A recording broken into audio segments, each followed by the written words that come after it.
बिहार में आज तक एक भी इंटरनेशनल स्टेडियम क्रिकेट का क्यों नहीं बना कि 1,32,000 कैपेसिटी वाला स्टेडियम अगर बिहार में आप नहीं बना सकते हैं। साथ बिहार क्रिकेट एसोसिएशन में अनेकों प्रकार का भ्रष्टाचार फैला हुआ है।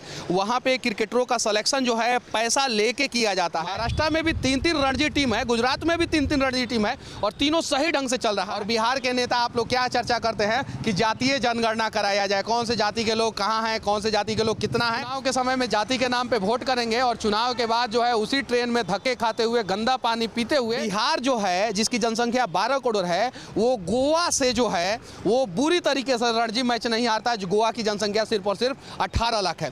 खेल से किसी राज्य का किस प्रकार से विकास होता है उसका जीता जागता उदाहरण ये दुनिया का सबसे बड़ा क्रिकेट स्टेडियम है जिसकी कैपेसिटी 2006 तक 49,000 था, 2015 तक 56,000 था और 2020 में जब इसका नया नामांकन किया गया यानी मोटेरा स्टेडियम का नाम जो है नरेंद्र मोदी स्टेडियम किया गया, उस समय इसकी सीटिंग कैपेसिटी बढ़ा के 1,32,000 कर दी गई और ये वर्तमान समय में पूरे दुनिया का सबसे बड़ा क्रिकेट स्टेडियम है। अब आते हैं कि खेल से किसी राज्य का किस प्रकार से विकास होता है। इस देश में 2 ऐसे राज्य हैं जहां पे 3-3 रणजी टीम है, एक महाराष्ट्र और एक गुजरात। गुजरात में एक गुजरात क्रिकेट एसोसिएशन है, साथ ही साथ बड़ौदा क्रिकेट एसोसिएशन है और सौराष्ट्र क्रिकेट एसोसिएशन है। यानी यहां पे 3 रणजी टीम है और साथ ही साथ महाराष्ट्र में भी 3 रणजी टीम है, एक महाराष्ट्र के नाम से, दूसरा मुंबई के नाम से और तीसरा विदर्भा के नाम से। गुजरात की जनसंख्या सिर्फ और सिर्फ 7 करोड़ है लेकिन 3-3 रणजी टीम है यहाँ पे। उत्तर प्रदेश की जनसंख्या जो है 22 करोड़ है, उसके बावजूद भी सिर्फ और सिर्फ 1 रणजी टीम है। बिहार की जनसंख्या 12 करोड़ है और उसके बावजूद भी वहाँ पे 1 रणजी टीम है। यानी कहने का मतलब है कि जिस राज्य में खेल का विकास होता है उस राज्य में जो है इंफ्रास्ट्रक्चर का डेवलपमेंट होता है और धीरे धीरे उस राज्य का भी विकास होता है।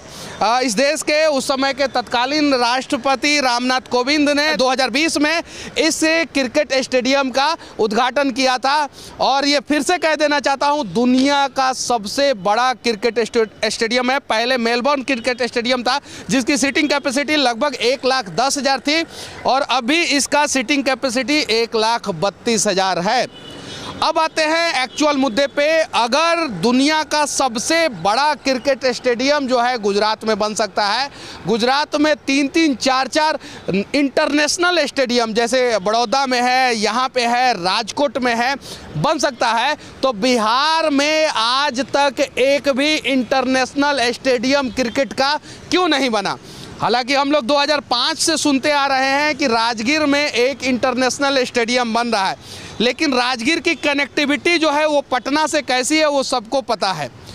ये क्रिकेट स्टेडियम से एयरपोर्ट की दूरी जो है मैक्सिमम जो है 20 मिनट की है। इस क्रिकेट स्टेडियम से 5 स्टार होटल की दूरी जो है वो मैक्सिमम 20 मिनट की है।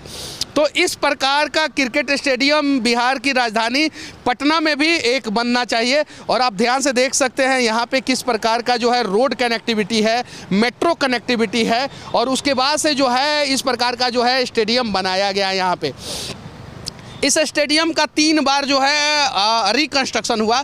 जैसे 2006 में जो है इसकी सीटिंग कैपेसिटी 49,000 से बढ़ा के 56,000 कर दी गई। 2006 से 2015 तक जो है ये 56,000 कैपेसिटी वाला स्टेडियम रहा। 2015 के बाद से इसको फिर से रीडिज़ाइन किया गया और 15 से लेके 20 यानी 5 साल तक लगातार इसका काम चलते रहा और 5 साल के बाद जो है ये बन के तैयार हुआ दुनिया का सबसे बड़ा क्रिकेट स्टेडियम। इस जगह पे क्रिकेट स्टेडियम के अलावा भी बहुत सारा चीज़ है जिसको सरदार वल्लभ भाई पटेल स्पोर्ट्स इनक्लेव कहते हैं।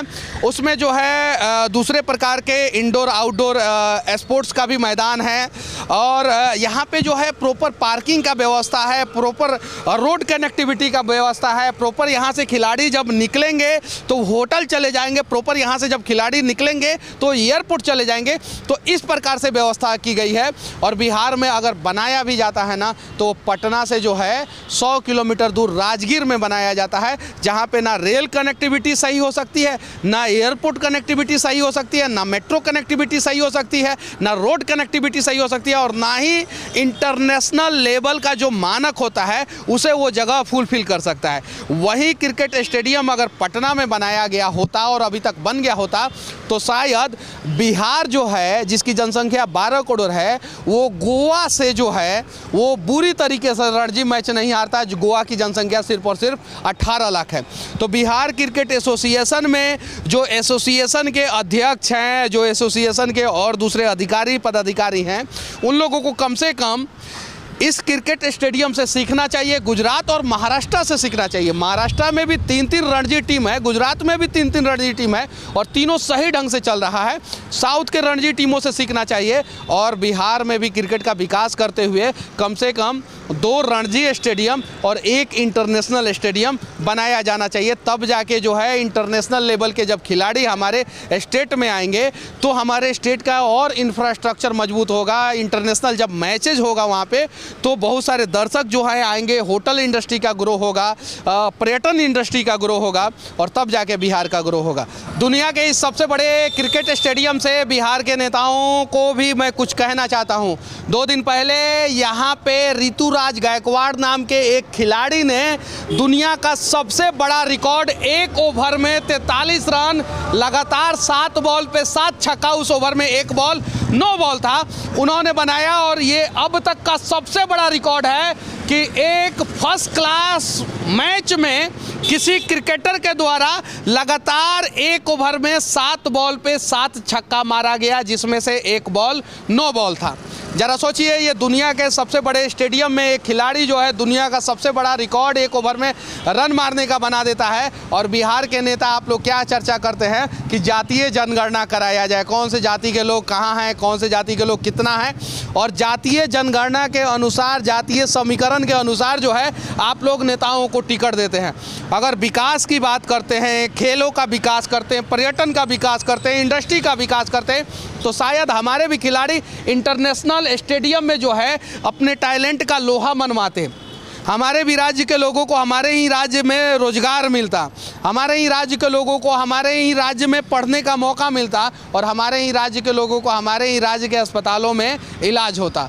तो बस विनती है कि जातिवाद नामक जहर से बिहार के लोग आप लोग निकलें, वरना चुनाव के समय में जाति के नाम पे वोट करेंगे और चुनाव के बाद जो है उसी ट्रेन में धक्के खाते हुए, गंदा पानी पीते हुए और किसी गंदे से कंपनी में जाके जो है गंदा काम करने को मजबूर रहेंगे।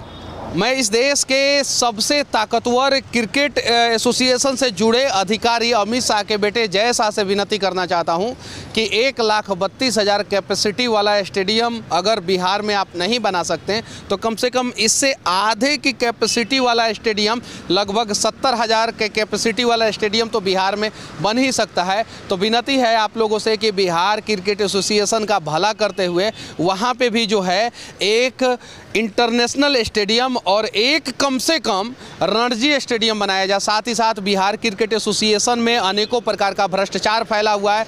वहाँ पे क्रिकेटरों का सिलेक्शन जो है पैसा लेके किया जाता है और एक टीम जो है कभी कंटिन्यू करती ही नहीं है। हर एक मैच में जो है 11 में से 8 प्लेयर, 9 प्लेयर, 10 प्लेयर को बदल दिया जाता है। हर एक मैच में ऐसा होता है और इस वजह से जो है वहीं बिहार के प्लेयर जैसे ईशान किशन झारखंड में जाके जो है खेलते हैं और इंटरनेशनल लेवल पे चले जाते हैं। महेंद्र सिंह धोनी बंगाल से खेलते हैं, इंटरनेशनल लेवल पे चले जाते हैं और वहीं लोग जब बिहार क्रिकेट एसोसिएशन से रणजी या दूसरा मैच खेलते हैं, अच्छा परफॉर्मेंस करते हैं, उसके बावजूद भी उनको हटा दिया जाता है, उन्हें मौका नहीं मिलता है, वो आगे नहीं बढ़ पाते हैं। तो बिहार क्रिकेट एसोसिएशन में फैले भ्रष्टाचार पे एक बार पूरा ईमानदारी पूर्वक जांच हो। हालांकि हर बार जब हम लोग वीडियो बनाते हैं तो कमेटी बाहर से आती है, जांच करती है, लेकिन जांच का रिजल्ट जो है 0 सन्नाटा होता है। तो ईमानदारी पूर्वक जांच किया जाए और बिहार के काबिल क्रिकेटरों का भविष्य बचाने का प्रयास किया जाए। और मैं ये विनती जो है बीसीसीआई के जो वर्तमान अध्यक्ष रोजर बिन्नी हैं उनसे मैं कर रहा हूँ, बीसीसीआई के वर्तमान सचिव और बीसीसीआई में सबसे ताकतवर अधिकारी अमित शाह यानी गृह मंत्री जी के बेटे जो हैं जय शाह जी, उनसे कर रहा हूं और विनती है कि बिहार का भी खेलों का विकास किया जाए, बिहार के भी क्रिकेटरों का भविष्य बचाया जाए और बिहार को आगे बढ़ाया जाए। बाकी इस दुनिया का सबसे बड़ा क्रिकेट स्टेडियम से हमारा ये प्रयास आप लोगों को कैसा लगा कमेंट करके ज़रूर बताना। और इस प्रकार का क्रिकेट स्टेडियम बिहार में बनना चाहिए कि नहीं बनना चाहिए, बिहार रणजी टीम में कौन कौन सा सुधार होना चाहिए, बिहार में स्पोर्ट्स का विकास कैसे हो, इन सब पे आप लोग अपना राय जरूर रखना। जय हिंद।